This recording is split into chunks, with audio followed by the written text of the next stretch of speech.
If you haven't hedged your rates right now, you're in trouble.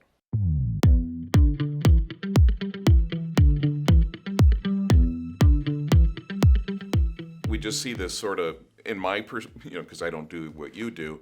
I just look at the economy as sort of this big ball of confusion. But if I'm a business owner, what do I need to pay attention to? What do I need to know? What do I need to be monitoring? So we've talked about this before. So the medicine is interest rates. That's the antibiotic. So the Fed is raising the interest rates. He's giving you more antibiotic, trying to slow down this economy, trying to get labor correct, trying to get inflation under control.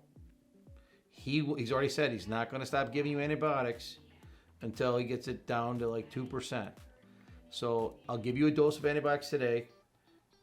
We'll measure you in a month and see if your fever's down. If your fever's not down, I'm giving you another dose of antibiotics. Mm-hmm. So that's the problem right now, is that they keep giving it. And these doses lag in their effect.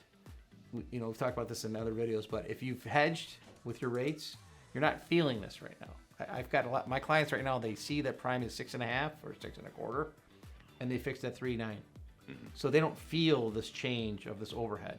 But people who don't and have a lot of floating rate debt, your monthly bills are going up a lot. If you're a homeowner that's got $5,000 on their credit card, you're feeling it. It is going up every month, and that's real cost. Which, math is math. If I don't have as much to spend on discretionary things, and I'm paying more in interest, I'm going to buy less. Mm-hmm. It's a fact. Right. That's what's going to happen. And so, how long is it going to take?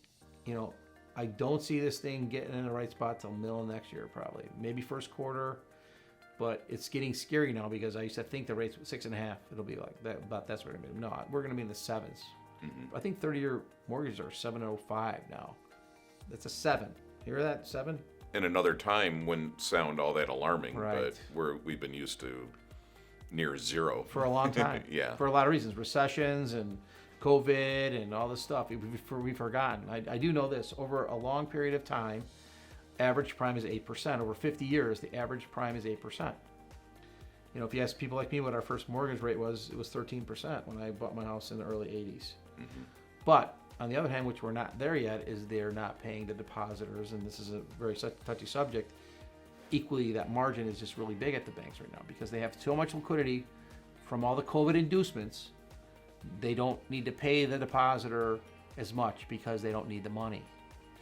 The good news is once they figure this out, it should come up, but I don't think the rates will stay high for very long. They've said once we get it to where they want it to be, they want it to stick for a while, mm-hmm. but they don't want this thing to fall off the face of the earth. So right. Let's say less than a year, they'll start to normalize the rates to some number, but right now, it's not going to stop. And if it doesn't scare you, it should. Yeah. If you're borrowing money or you're thinking about buying a house, it's basically shutting down the housing market. Yeah. And the problem is people had the vision that their house was worth this. It was all related to rates, right? So the lower my rate, the more my value. Higher my rate, the lower the value. It's just an inversion. Nothing's really changed. Your house was not worth more because your house went up in value. Your house was more because liquidity was easy to get. When it comes back to the mean, your house is still worth what it was worth. You know what I mean? It's right.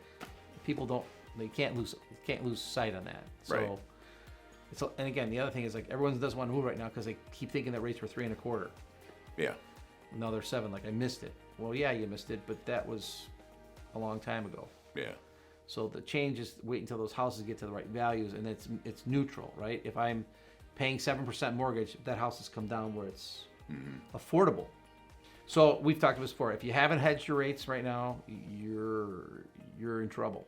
Yeah. So you're at the tail's wagging the dog now. So you're gonna have to figure out how to be more efficient, control your inventory, collect your AR, watch your SG&A expenses.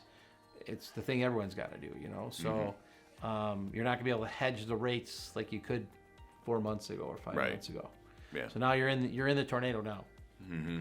And it's going to spin and going to go up more. So that's going to be hard. So we're all going to have to battle, and that's what's going to cause, hopefully, the slowdown.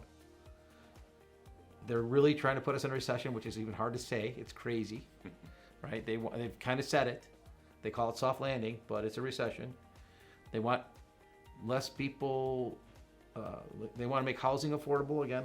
They've point blank said that, which means they want your values to come down. Mm-hmm. They're doing that by rates, and they want employment to stabilize. They want there to be enough workers for enough jobs.